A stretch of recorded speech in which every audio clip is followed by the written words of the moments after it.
예, 오늘은 이제 저희 교회 8주년 창립 기념일입니다. 이 기념일이라고 이제 이전처럼 행사를 하거나 외부에서 훌륭한 목사님을 초청해서 집회를 하지 않고 올해는 조용히 지나갑니다. 오늘 이제 본문 6절의 말씀처럼 뭐 기념을 하든 뭐 축하를 하든 그냥 지나가든 그것이 주님을 위해서 그렇게 하고 주님께 감사하면 된다는 거죠. 성경 보면 같이 읽어볼까요? 시작. 그러므로 너희가 먹든지 마시든지 무엇 하든지 모든 일을 하나님의 영광을 위하여 하라. 이것이 모든 결정과 모든 판단과 행동의 기준이 되면 그만인 겁니다. 여러분, 건강한 교회, 좋은 교회는 어떤 교회일까요? 그동안 이제 여러 가지로 이야기해 왔지만 저는 빌립보서 1장에 보시면 진보라는, 진전이라는 단어가 2번 나오는데 이 내용을 가지고 설명하고 싶습니다. 그래서 이제 12절에 보시면 이런 말씀이 있죠? 읽습니다. 시작. 그러나 형제들아, 내게 일어난 일들이 도리어 복음을 진전시키는 기회가 된 줄을 너희가 알기를 내가 원하노라. 여기서 바울은요, 복음의 진전, 복음의 진보 이런 말씀을 하고 있습니다. 그리고 25절에 보시면요, 너희의 믿음의 진보와 기쁨을 위해서, 여기 믿음의 진보를 말하고 있습니다. 12절에 나오는 복음의 진보는 믿지 않는 자들을 향한 것이고 25절에 나와 있는 믿음의 진보는 믿는 성도들을 향한 겁니다. 건강한 교회는요, 이 두 가지, 그러니까 두 종류의 진보가 다 필요합니다. 어떤 교회들은요, 복음의 말씀을 통해서 구원받는 혼들이 계속 생겨나서 복음의 진보가 있어요. 그런데 구원만 받았을 뿐 하나님의 모든 말씀을 가르치고 선포해서 믿음의 진보가 있어야 되는데 그렇지 못하는 경우가 있다는 거죠. 1년에도 여러 번 똑같은 집회를 계속 반복합니다. 그 집회를 통해서 구원받은 성도들이 있습니다. 그런데 구원받은 성도들에게 창세기부터 요한계시록까지 하나님의 모든 말씀을 철저히 가르쳐서 양육해야 하는데 그러지 못하는 것이 문제라는 거죠. 또 이와는 정반대로 어떤 교회는 믿음의 진보는 많이 추구하는데 복음의 진보에 있어서는 아주 약한 모습을 보게 됩니다. 근데 교회는요, 이 두 가지 측면이 아주 균형 있게 발전해야 건강한 겁니다. 우리 배단위 침례교회는 처음 창립할 때부터 이 두 가지, 복음의 진보와 믿음의 진보를 위해서 모든 지체들이 주님 안에서 애쓰고 수고하셨음을 기억합니다. 여러분, 믿음의 진보를 위해서 진리의 말씀을 바르게 나누어 공부하고 그래서 하나님께 인정받기 위해서 부끄럽지 않은 일꾼이 되기 위해서 성경 기록들을 부지런히 찾아보고 확인하는 그 모습 너무나 귀한 거죠. 귀한 겁니다. 또 복음의 진보를 위해서 여러 성도님께서 주님 명령하신 대로 밖으로 나가서 부지런히 전도지를 뿌리시고 우리나라 곳곳에서 신실하게 거리 설교를 통해서 말씀의 씨앗들을 뿌리시고 또 소우TV를 통해서 유튜브 복음 영상을 제작도 하면서 애를 많이 썼습니다. 요즘은 저희 교회 방문을 위해서 연락이 와서 통화하다 보면 심심하게 전도지 보고 연락했다 이런 걸 많이 받습니다. 예전에는 유튜브 보고 전화했다는 말이 많았거든요. 요즘 전도지 보고 전화하셨다는 얘기가 상당히 많습니다. 많아졌어요. 그래서 교회 방문해보고 싶다 이런 얘기를 하십니다. 주님께서 우리의 그 모든 섬김과 수고를 잊지 않으시고 기억하실 겁니다. 저는 8주년 기념 창립 기념일에 맞춰서 올 한 해 좀 우리가 곰곰이 좀 묵상하고 실제 우리의 삶 가운데 적용하기 원하는 주제를 한번 가지고 이 말씀을 선포하고자 합니다. 오늘 저는 서로 받아들이라, 따라해볼까요? 서로 받아들이라. 네, 이런 제목으로요, 교회 안의 대인 관계와 관련돼서 하나님의 말씀을 선포하려고 합니다. 먼저 우리가 서로 받아들이려면 우선 서로 판단하지 말라는 말씀에 순종해야 하는데 이것부터 한번 생각해 보겠습니다. 여러분, 주님께서는요, 너희가 판단을 받지 아니하도록 판단하지 말라 이렇게 하셨습니다. 그죠? 여러분, 이 말씀을요, 우리가 단지 남에게 판단받지 않기 위해서 전혀 아무것도 판단하지 말라는 뜻으로 이해한다면 성경을 크게 오해하신 거죠. 그죠? 우리는 사람을 판단하지 말고 그 사람이 행한 일이나 교리는 판단해야 됩니다. 우리 주님께서는요, 사람에 대해서 판단하지 말 것을 말씀하신 동시에 마땅히 판단해야 할 일들에 대해서 판단하지 못할 때 책망하셨습니다. 그러니까 옳고 그른 일을 판단하지 못하는 사람들을 향해서 좀 이렇게 말씀하셨죠, 그죠? 읽어볼까요? 12장 시작. 너희 위선자들아, 너희가 능히 하늘과 땅의 모습은 분별하거니와 어찌 이 때는 분별하지 못하느냐? 참으로 또 어찌하여 너희가 너희 스스로 무엇이 옳은지 판단하지 아니하느냐? 우리는 시대의 표적을 분별할 수 있어야 됩니다. 지금은 주님 오실 날이 얼마 남지 않은 때입니다. 성경을 공부한다고 하면서도 이런 사실에 대해서 전혀 분별력이 서지 않는다면 제대로 공부한 것이 아닙니다. 우리는 성경의 그 예언의 말씀들을 주의 깊게 살피고 공부하면 이런 사실들을 확증할 수 있습니다. 또 이 말씀 그대로요, 우리 자신에 대해서도 무엇이 옳은지 판단을 해야 됩니다. 그러니까 우리가 지식과 지혜를 구한 것은 바른 판단을 위해서인 겁니다. 우리가 성경을 공부하는 것도 바른 판단을 위한 거잖아요. 우리에게 전혀 판단력이 없다면 그건 바보죠. 그죠?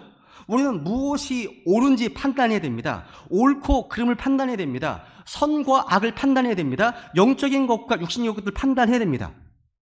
우리는 언제나 옳은 판단을 할 수 있도록 기도하고 지혜를 구하고 명철을 구해야 됩니다. 단 주의해야 할 점은요, 겉모양으로 판단해서는 안 되는 겁니다. 겉모양으로 판단하지 말고 의로운 판단으로 판단하라 말씀하시죠? 근데 오늘 이제 본문 4절과 10절에 보시면요, 주님 말씀하십니다. 다른 사람의 종을 판단하는 너는 누구냐?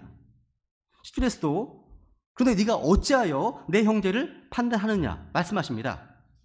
우리는 어떤 일이나 행위나 어떤 교리, 거짓 교리는 판단하지만 형제 자매들을 판단해서는 안 됩니다. 다만 고린도전서 11장에 보시면요, 우리는 우리 스스로 자신을 판단하고 우리의 행위를 또 심판해야 됩니다. 자아성찰이죠, 이게, 그죠? 자기 심판입니다. 로마서 14장 13절에 보세요. 한번 13절 읽겠습니다. 시작. 그런즉 우리가 다시는 서로를 판단하지 말고 도리어 이것, 즉 아무도 자기 형제의 길에 걸림돌이나 넘어질 기회를 두지 않을 것을 판단할지니라. 본문에 보시면 바울은요, 형제 자매들을 판단하면 안 된다 말씀하고 있거든요. 이게 참 좀 흥미롭습니다. 바울이요, 본문에서 어떤 근거로, 무슨 근거로 형제 자매를 판단하면 안 된다라고 주장하는지 보니까 두 가지 근거를 제시합니다. 첫 번째 근거는 뭐냐면 판단하는 거, 심판하는 거, 그건 오직 하나님의 고유 권한이라는 겁니다. 너희들 영역이 아니라는 겁니다. 그 논리를 지금 펼치고 있는 겁니다. 4절을 보세요. 4절을 보시면요, 다른 사람의 종을 판단하는 너는 누구냐? 그의 서거나 넘어짐이 그의 주인에게 달려 있은즉 말씀하십니다. 그 다음 잘 들어보세요. 참으로 그가 세워지리니 하나님은 능히 그를 서게 하실 수 있느니라. 여러분, 다른 사람의 종을 판단하는 누구냐? 월권하지 말라는 거 아닙니까? 그죠? 10절도 마찬가지예요. 읽습니다. 시작.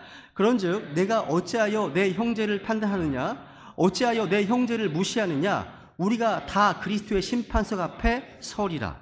그러니까 우리가 누군가를 놓고 함부로 판단하고 왈가왈부하는 게 월권이란 겁니다. 월권. 그러니까 여기서 오직 심판, 판단은 하나님만 하실 수 있는 그 말씀 속에는요, 뭐가 내포되어 있냐면 우리의 판단은요, 오류가 있을 수 있다는 거예요. 오류가 있을 수 있다. 이게 중요합니다. 따라해보세요. 나의 판단은 오류가 있을 수 있다. 이걸 우선 자각하셔야 됩니다. 먼저. 여러분, 요즘은요, 스포츠, 야구나 배구 등 스포츠를 이제 보게 되면 옛날에는요, 심판의 권위가 절대적이었잖아요. 그래서 아웃!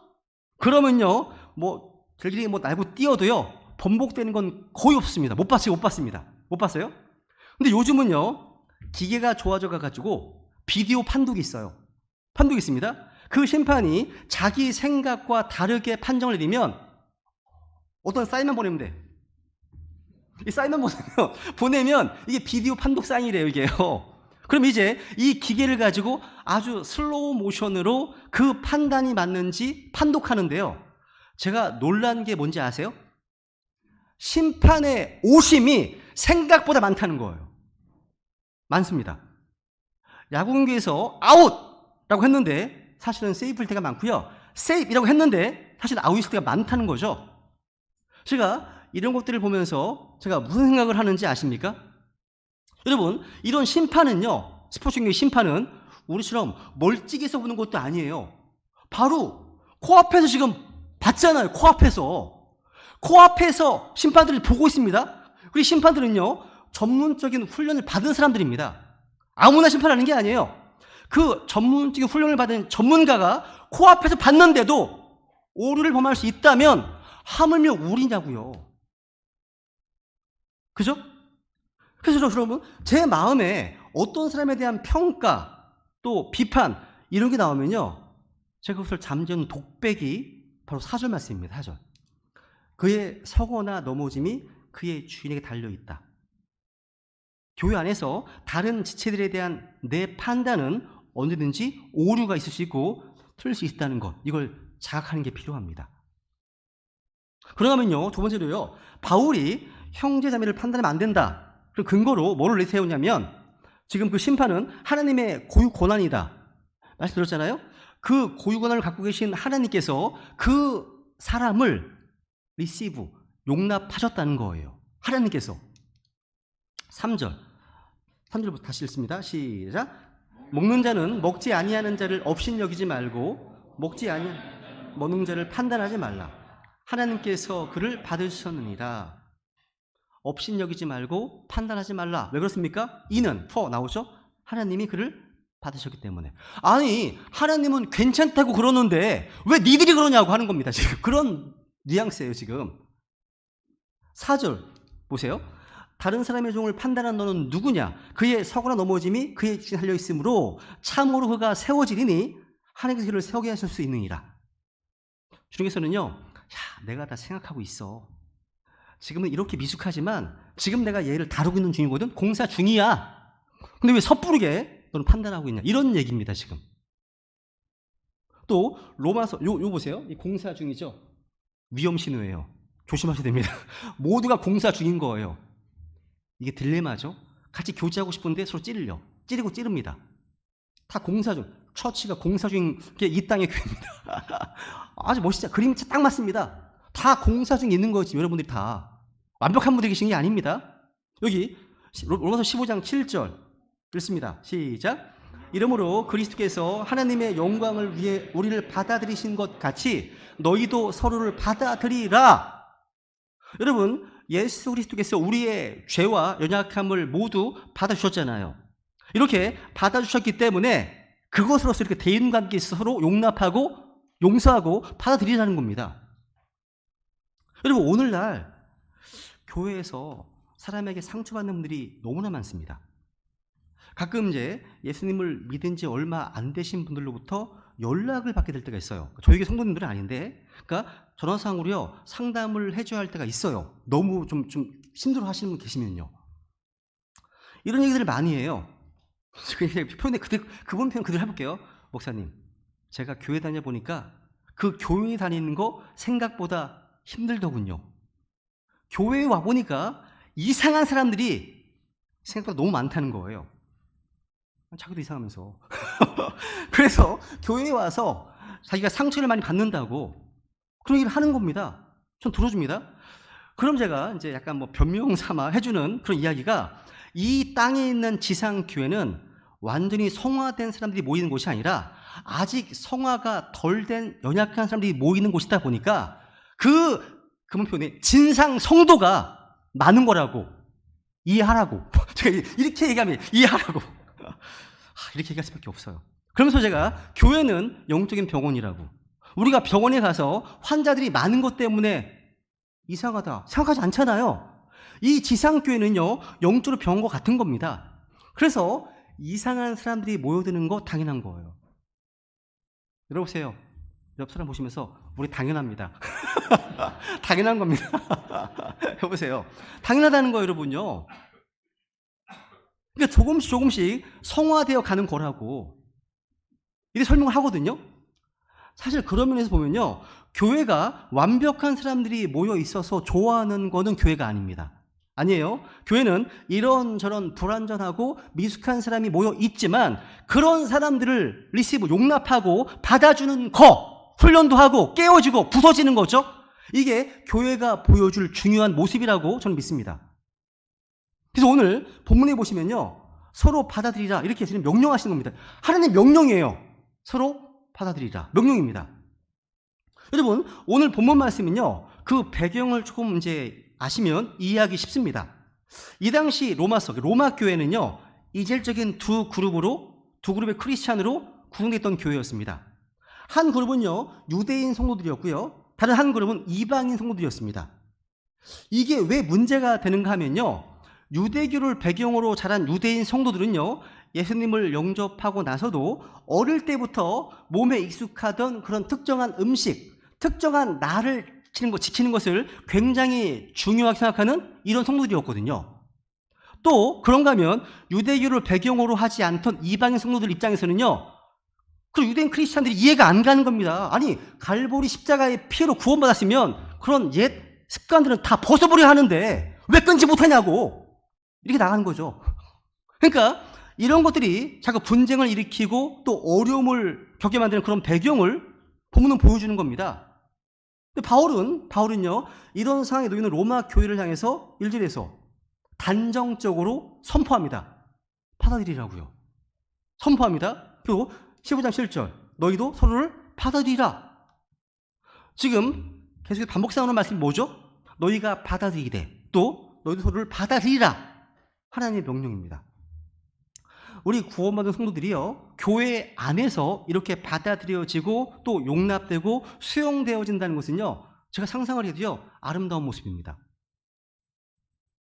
여러분, 비록 어떤 주제에 있어서는요, 나와 다른 생각을 갖고 있고 또 왜 저렇게 행동하지? 이질적인 행동을 하지만 그것들조차도 내가 수용할 수 있는 그런 마음, 성경이 이걸 좀 강조하고 있는 겁니다. 그러니까 오늘 본문 말씀의 핵심이 뭐냐? 다른 지체들과의 어떤 대인 관계에 있어서 서로 수용하는 태도에 대한 그걸 말씀하고 있는 겁니다. 그래서 저는 오늘요, 이 본문의 1절 말씀을 늘 마음에 되새기고 또 자기를 돌아보고 점검하는 그런 말씀으로 사용해야 한다고 믿습니다. 왜냐하면요, 우리 죄성을 가진 인간들은요, 상대방의 연약함을 이해하고 용납하는 게 좀 어려운 것 같아요. 그게 보여요. 우리 안에는 부패한 죄성이 뭐죠? 자기의 연약한 부분에 대해서는 굉장히 너그럽습니다. 관용을 합니다. 관대해요. 뭐 사람이 그럴 수 있지. 그렇게 포용도 못해? 이렇게 생각합니다. 근데 상대방이 똑같은 그런 모습을 보이잖아요. 그걸 수용하지 못하는 게 못된 인간의 죄성이기 때문에 우리가 이 하나님의 말씀을 마음에 간직해서 계속 묵상을 하면서 그렇게 좀 포용력을 키워나가야 한다는 겁니다. 지금 죄를 포용하라는 게 아니잖아요. 그죠? 구원받은 크리스찬들을요, 성도들을 연약한 치를 포용하라는 그런 말씀인 거예요, 지금. 그죠? 여러분, 이런 문제는요, 초대교회도 마찬가지였습니다. 오늘날 많은 이제 교인들이요, 교회의 모델로서 초대교회를 이렇게 성숙한 교회라고 생각하지만 초대교회도요, 이런 대인관계 문제 때문에 심각한 다툼을 벌이는 일들이 종종 있었습니다. 그 대표적인 케이스가 사도행전 6장 말씀이었죠. 예루살렘 교회였습니다. 읽어볼까요? 시작.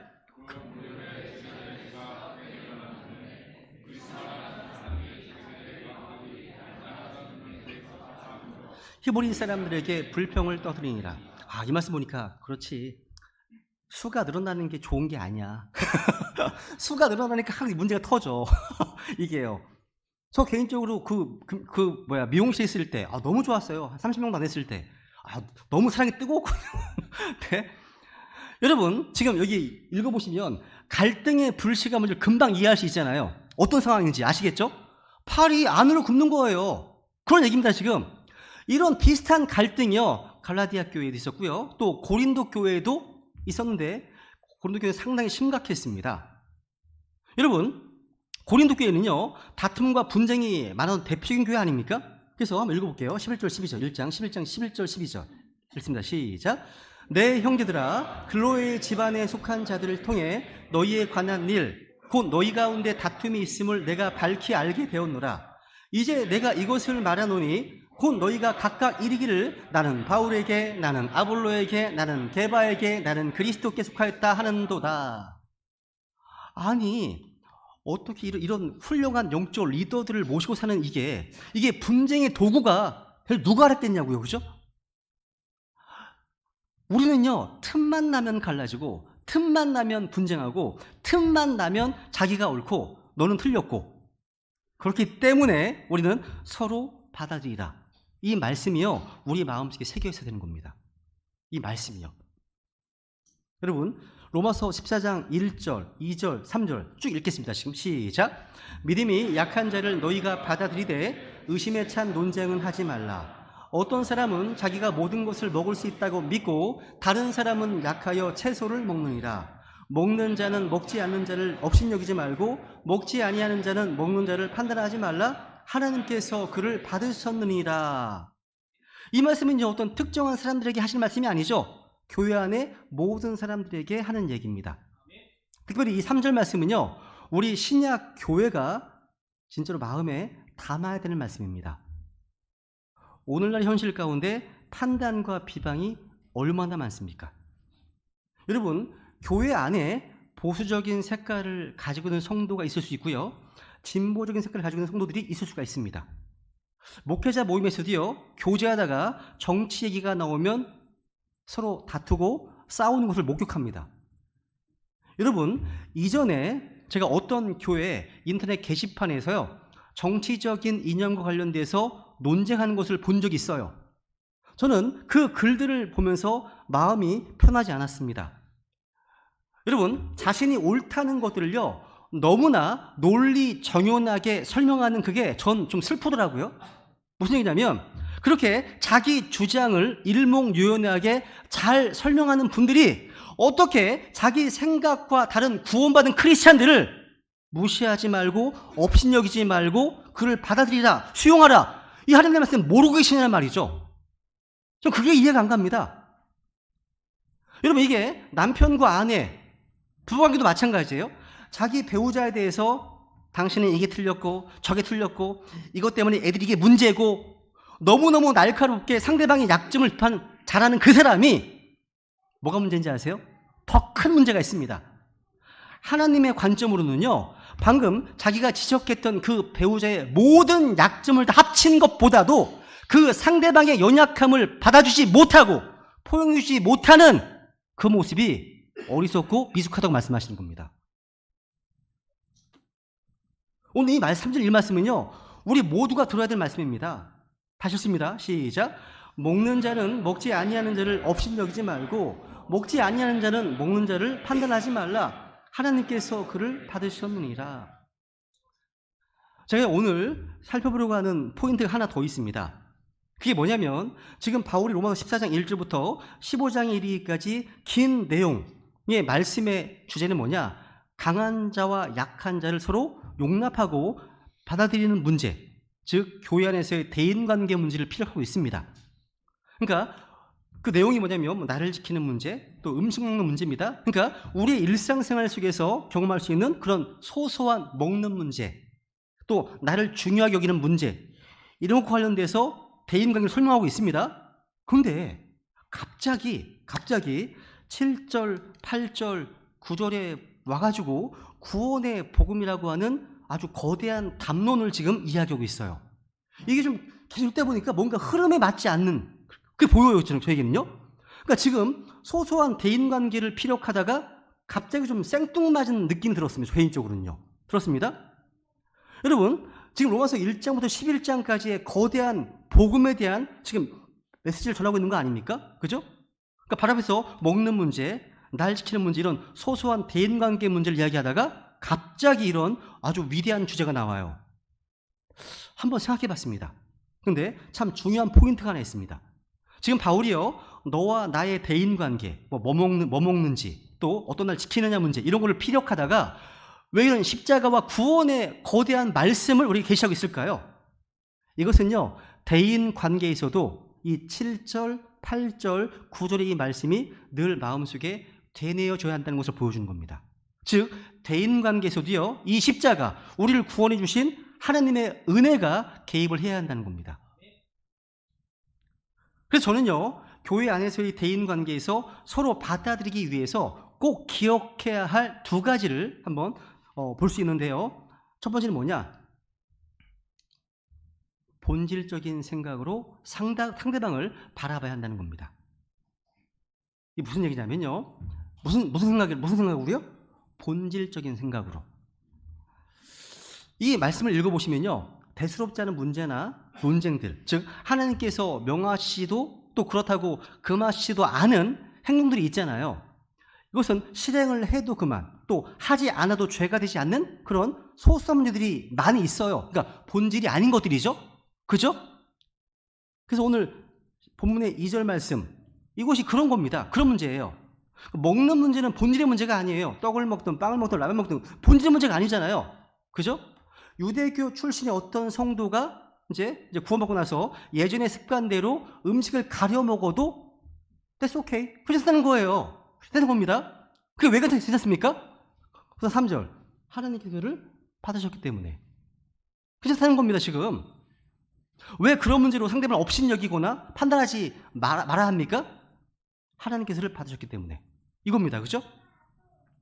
이렇게도 받으시고 저렇게도 받으신다는 거죠. 그러니까 하나님이 받으시는데 왜 자꾸 너희들은 그걸 갖고서 상대방을 판단하고 쉽게 업신여기느냐, 이게 말씀하고 있는 겁니다. 사실 교회에서 일어나는 대인관계 가운데 꽤 많은 문제가요, 본질적인 문제가 아닌 문제들입니다. 하나님은 괜찮아 라고 하시는데 우리는 자꾸 그것을 문제로 삼느냐 하는 거죠. 그러니까 비본질적인 문제와 관련해서 자기와 다른 죄를 정죄하거나 판단하지 말라는 거죠. 그렇게 한다면 영적으로 미숙하고 어리기 때문입니다.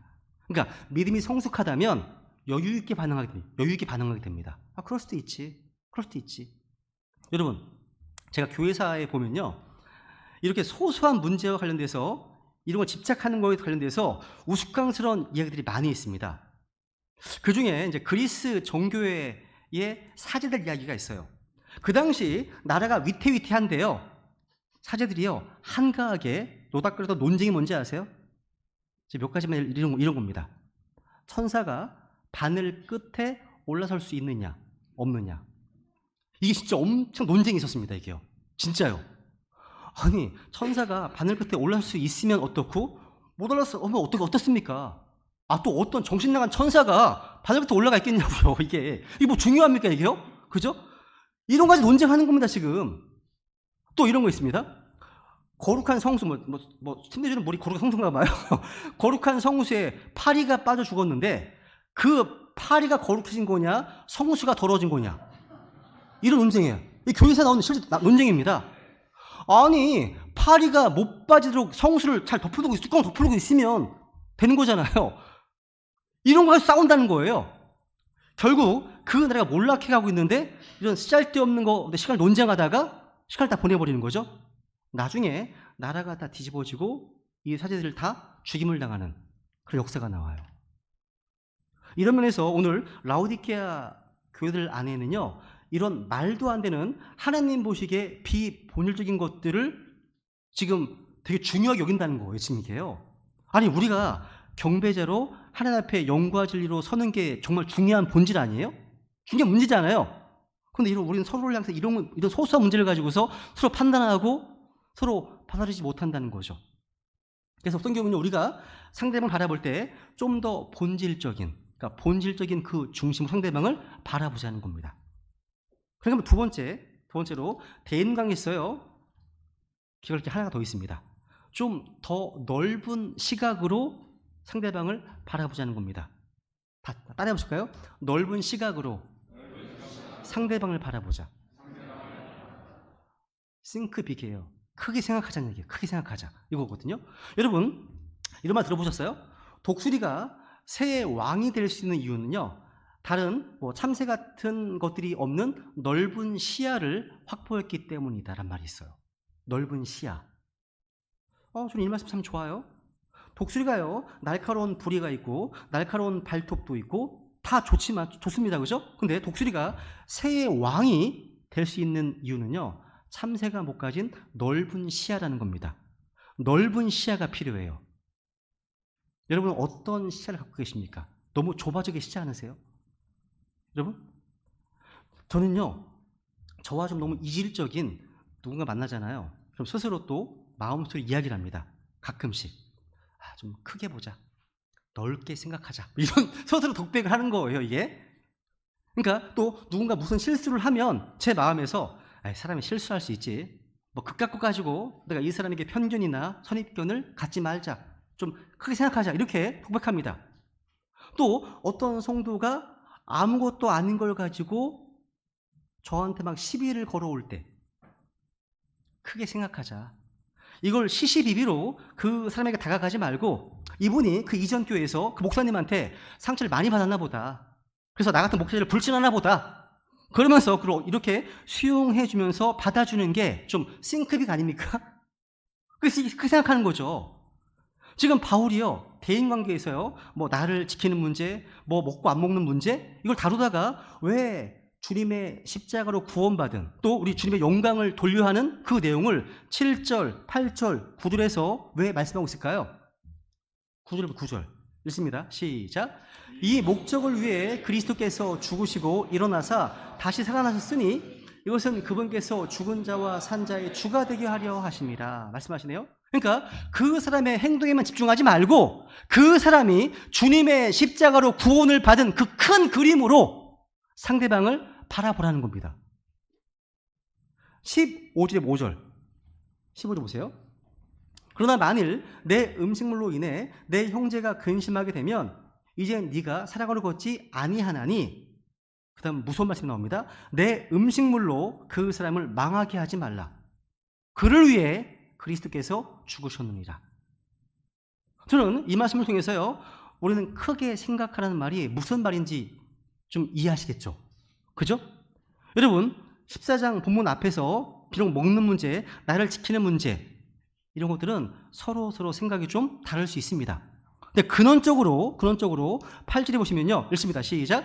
우리가 살아도 주를 위해 살고 죽어도 주를 위해 죽나니 그러므로 살든지 죽든지 우리가 주의 것이로다. 이 큰 그림을 좀 그려주고 있는 거 아닙니까? 이게 빅픽처잖아요, 이게요. 그죠? 그러니까 먹냐 안 먹냐 이런 사소한 문제는요, 우리가 생각이 서로 다를 수 있습니다. 그런데 우리는 구원받았기 때문에 근원적으로 우리 안에 그리스도의 마인드, 생각이 있습니다. 같은 생각을 하는, 또 우리는 근원적으로 같은 방향을 향해서 나아가는 주님의 영광이라고 하는 큰 그림을 가지고 한 공통점이 있잖아요. 이게 하나 공통점이잖아요. 공통점. 그죠? 이걸로 서로를 리시브 하라는 겁니다. 이걸로요.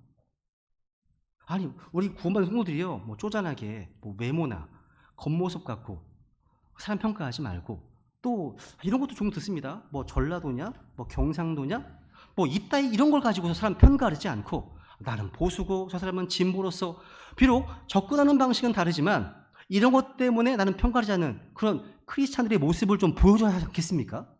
그죠? 그러니까 비본질적인 문제와 관련해서 나와 다른 사람들에 대해서 좀 크게 생각하고 넓은 마음으로 다가가서 조금 더 큰 그림을 가지고 그것을 받아주고 용납하는 것이 하나님의 명령이라는 겁니다. 주님의 뜻인 겁니다, 이게요.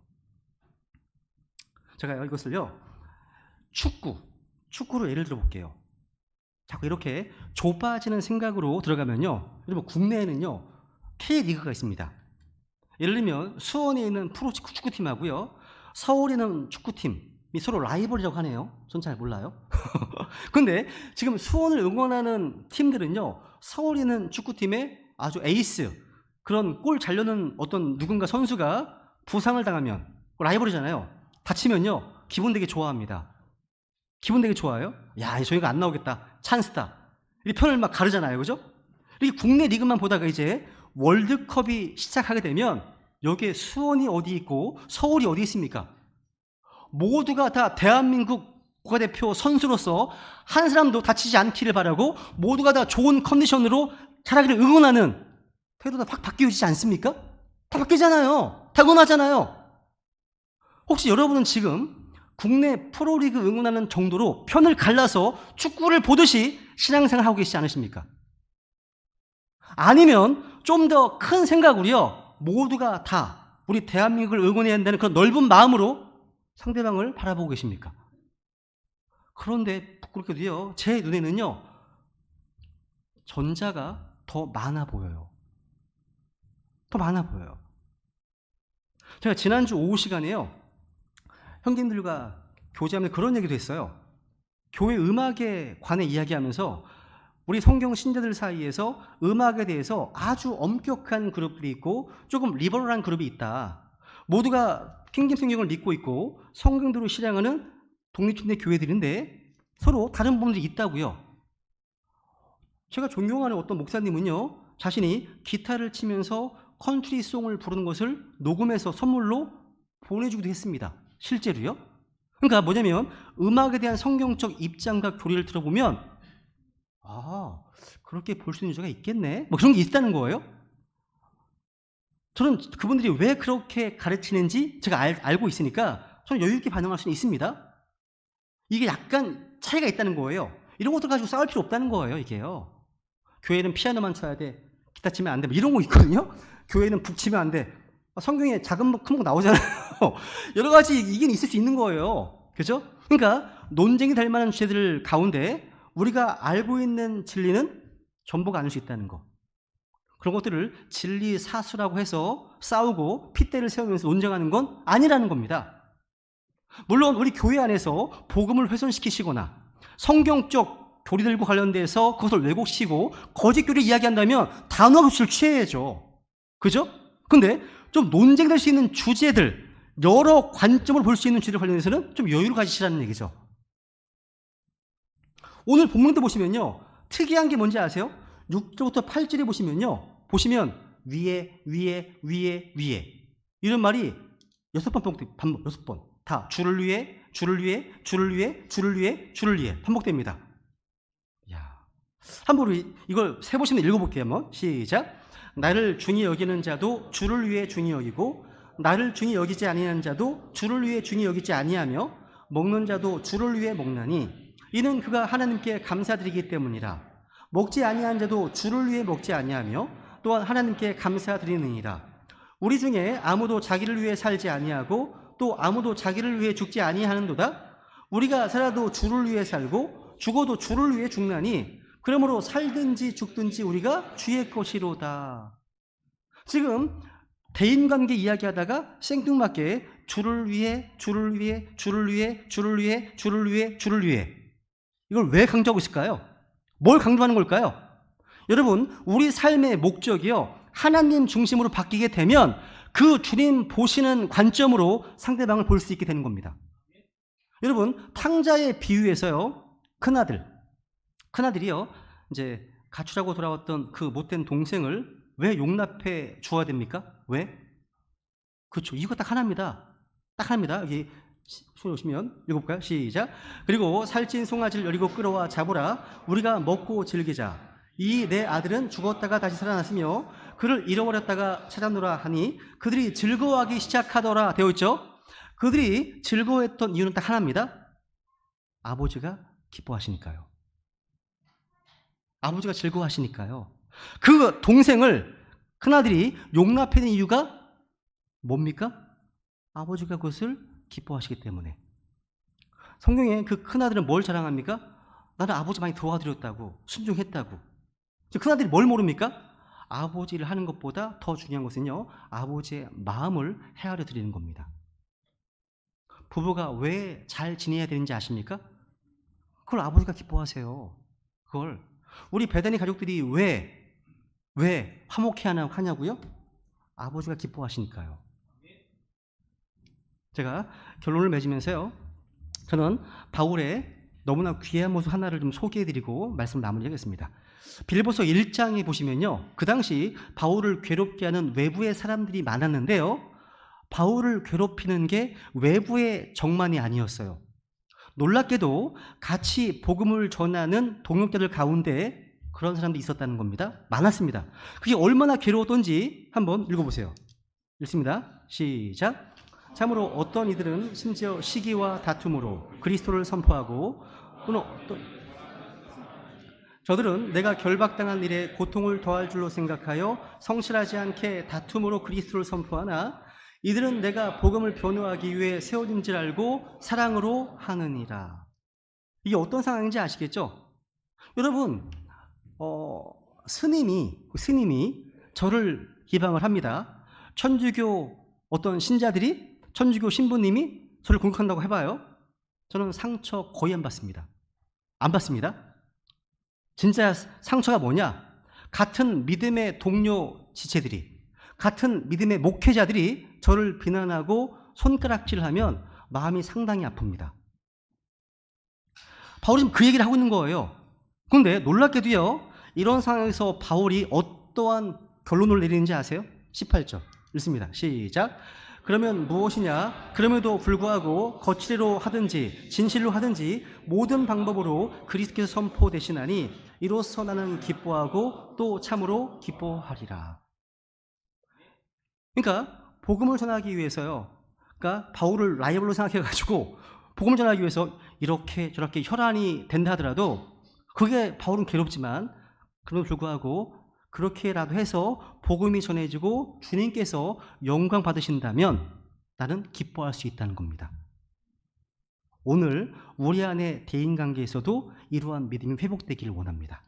우리 이 시간 기도하실 때요, 곰곰이 한번 우리의 대인관계, 특히 교회에서의 우리의 모습을 한번 돌아보면 좋겠습니다.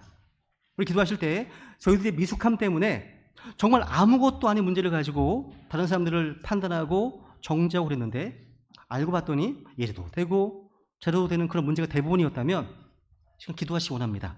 우리에게 넓은 마음을 달라고, 무엇보다도 저에게 하나님 아버지 용납해 주시는, 나 같은 죄인도 용납해 주셨던 그 하나님의 마음으로 가까이는 내 아내, 내 남편, 내 부모님, 내 자녀들을 용납하고 교회 안에서 만나는 사람들을 그리스도의 포용력으로 용납하기 원한다고 고백하시면서 이 시간 우리 주님께 주님의 은혜를 구하겠습니다. 다시겠습니다.